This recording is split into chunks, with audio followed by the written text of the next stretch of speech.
কবরের প্রথম রাত, প্রথম 24 ঘন্টার অবস্থা। আজিমপুর গোরস্থানে সাধারণত কিছু কবর আগে থেকেই খুঁড়ে রাখা হয়, কারণ হঠাৎ কোনো জানাজা চলে আসলে নতুন করে কবর খনন করতে বেশ সময়ের প্রয়োজন হয়। এমনই এক সময়ের কথা, এক গোরখুদক 3টি কবর আগে থেকেই তৈরি করে রেখেছিলেন। প্রথম ও দ্বিতীয় কবর খনন শেষ করে যখন তিনি তৃতীয় কবরটি খুঁড়ছিলেন, তখন তিনি ভেতরে প্রচণ্ড এক উত্তাপ অনুভব করলেন। তিনি ভাবলেন হয়তো পরিশ্রমের কারণে শরীর গরম লাগছে, কিন্তু না, তিনি স্পষ্ট বুঝতে পারলেন কবরের ভেতর থেকেই একটি ভ্যাপসা গরম ভাব বেরিয়ে আসছে। যাই হোক, অনেক কষ্টে খনন কাজ শেষ করে তিনি পাশের একটি গাছের ছায়ায় বিশ্রাম নিচ্ছিলেন। ওনার চোখে ঘুম এসে গেল। হঠাৎ তিনি স্বপ্নে দেখলেন সাদা পোশাক ও মাথায় পাগড়ি পরিহিত দুজন নুরানি চেহারার মানুষ সেখানে উপস্থিত হলেন। সে আগন্তুকের একজন প্রথম কবরের সামনে দাঁড়িয়ে অন্যজনকে জিজ্ঞেস করলেন, এখানে কি লিখব? দ্বিতীয় জন উত্তর দিলেন, এর চারদিকে 12 মাইল করে প্রশস্ত লিখে দাও। অর্থাৎ এই কবরের জগৎটি চারদিকে 12 মাইল পর্যন্ত বিস্তৃত হবে। এরপর তারা দ্বিতীয় কবরের সামনে গেলেন। আবারও প্রশ্ন করা হলো, এখানে কি লিখব? উত্তর এলো, দৃষ্টিসীমা যতদূর যায় ততদূর পর্যন্ত প্রশস্ত লিখে দাও। সবশেষে তারা তৃতীয় কবরটির কাছে এলেন। এবার যখন জিজ্ঞেস করা হলো এখানে কি লিখতে হবে, তখন দ্বিতীয় ব্যক্তিটি হাতের 2 আঙ্গুলের মাঝখানের সামান্য ফাঁকা জায়গা ইশারা করে দেখালেন। অর্থাৎ এই কবরটি হবে অত্যন্ত সংকীর্ণ, ঠিক 2 আঙ্গুলের মাঝখানের জায়গাটুকুর মতো। হাদিসে বর্ণিত আছে, কারো কারো কবর ডান ও বাম উভয় দিক থেকে এমনভাবে চাপ দিবে যে তার একদিকের পাঁজরের হাড় অন্যদিকের হাড়ের ভেতর ঢুকে যাবে। এমনকি মাথার দিক এবং পায়ের দিক থেকেও প্রচন্ড চাপ সৃষ্টি হবে। কিছুক্ষণ পর আগন্তুক 2 জন চলে গেলেন। গোরখোদক অপেক্ষায় ছিলেন যে তার তৈরি করা কবরগুলো কখন বিক্রি হবে। প্রথম কবরের যাত্রী কিছুক্ষণ পর প্রথম জানাজাটি আসলো। লোকসংখ্যা ছিল খুবই নগণ্য। খাটিয়া বহনকারী 4 জন, আর সাথে হয়তো আরো 2-1 জন। গোরখোদক কৌতূহলবশত জিজ্ঞেস করলেন, ভাই, এই লোকটির জানাজার মানুষ এত কম কেন? তারা উত্তর দিল, ইনি খুবই দরিদ্র মানুষ ছিলেন, তাই সমাজ হয়তো উনাকে গুরুত্ব দেয়নি। তবে মানুষটি 5 ওয়াক্ত নামাজ আর রোজায় অত্যন্ত নিষ্ঠাবান ও দিনদার ছিলেন। দ্বিতীয় কবরের যাত্রী, এরপর দ্বিতীয় জানাজাটি আসলো। সেখানেও মাত্র 4 জন লোক। গোরখোদক অবাক হয়ে জিজ্ঞেস করলেন, এখানে এত কম মানুষ কেন? সাথীরা জানালো, ইনি আমাদের এলাকার কেউ নন, একজন মুসাফির, সফরে থাকা অবস্থায় মারা গেছেন। উনার দাফন কাফনের টাকাও আমরা চাঁদা তুলে জোগাড় করেছি। অথচ হাদিস অনুযায়ী মুমিনের জন্য সফর অবস্থায় মৃত্যু হলো শাহাদাতের সমতুল্য। তৃতীয় কবরের যাত্রী সবশেষে আসলো, সেই তৃতীয় কবরটি। এবার দেখা গেল লোকে লোকারণ্য, বিশাল মিছিলের মতো মানুষ জানাজায় শরীক হয়েছে। গোরখোদক জানতে পারলেন এটি এলাকার এক অত্যন্ত সম্ভ্রান্ত ও প্রভাবশালী ব্যক্তির স্ত্রীর লাশ। পুরো এলাকার মানুষ সম্মান দেখাতে ভেঙে পড়েছে। তিনি মনে মনে ভাবছিলেন, যার জানাজায় এত মানুষ, তার কবরের জায়গা কেন মাত্র 2 আঙ্গুলের সমান সংকীর্ণ দেখানো হলো? তিনি একজনকে জিজ্ঞেস করলেন, ওনার আমল কেমন ছিল? উত্তর এলো, উনি তো বড় ঘরের স্ত্রী, তাই অত্যন্ত আধুনিক ও সম্ভ্রান্ত স্টাইলে চলতেন।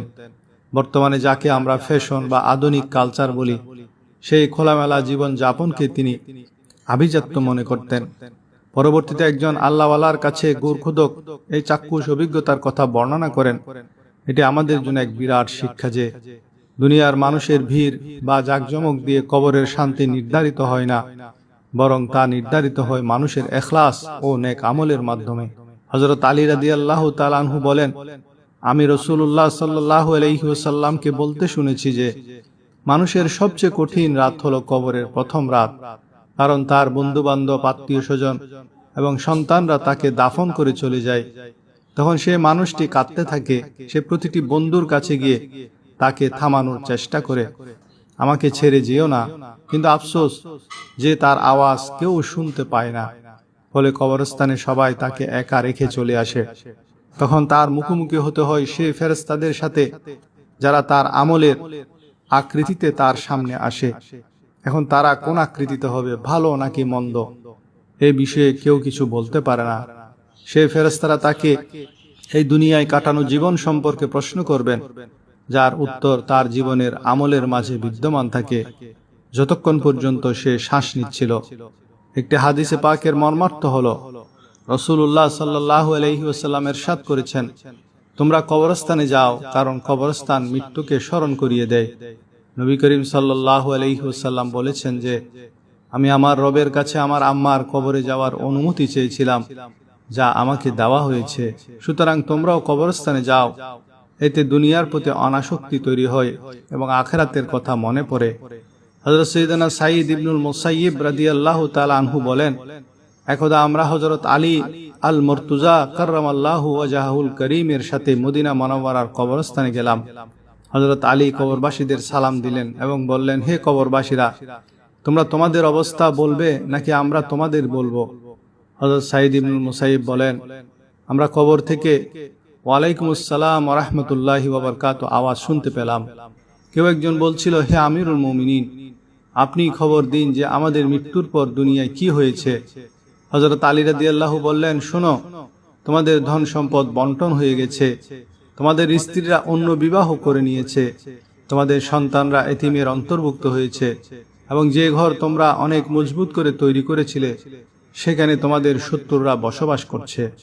এখন তোমরা তোমাদের অবস্থা শোনাও।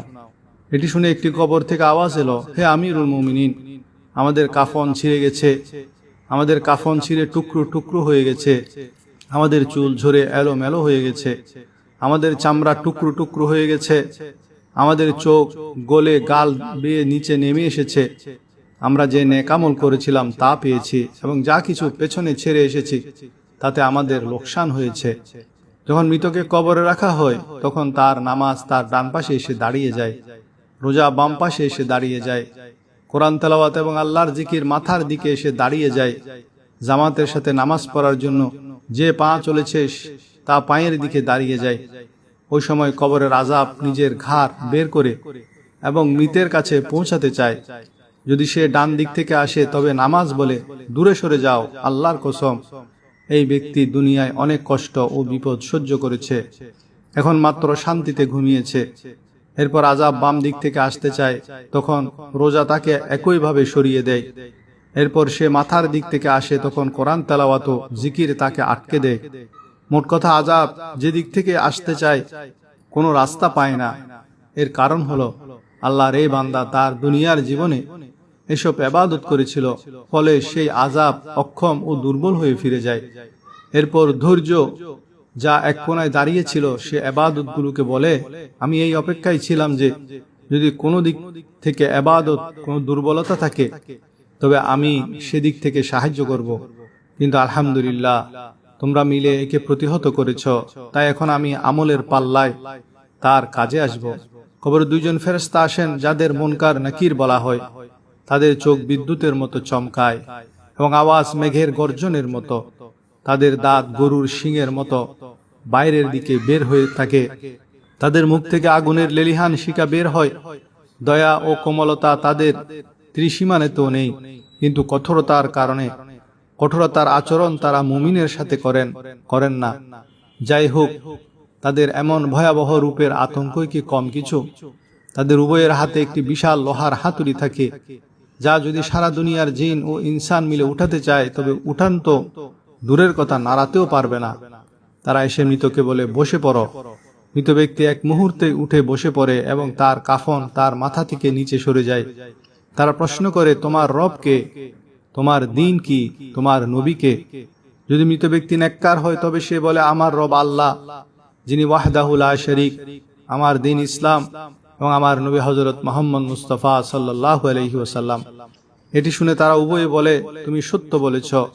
এরপর তার কবরের দেয়ালগুলো সব দিক থেকে সরিয়ে দেওয়া হয়, ফলে কবর অনেক প্রশস্ত হয়ে যায়। এরপর ফেরেশতারা বলেন, মাথা উঠাও। যখন মৃত ব্যক্তি মাথা উঠায় তখন সে একটি দরজা দেখতে পায় যেখান থেকে জান্নাত দেখা যায়।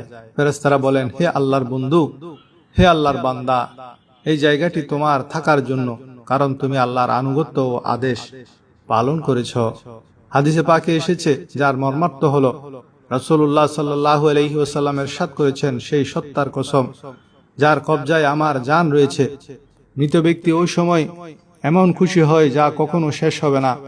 এরপর ফেরেশতারা বলেন, তোমার পায়ের দিকে দেখো।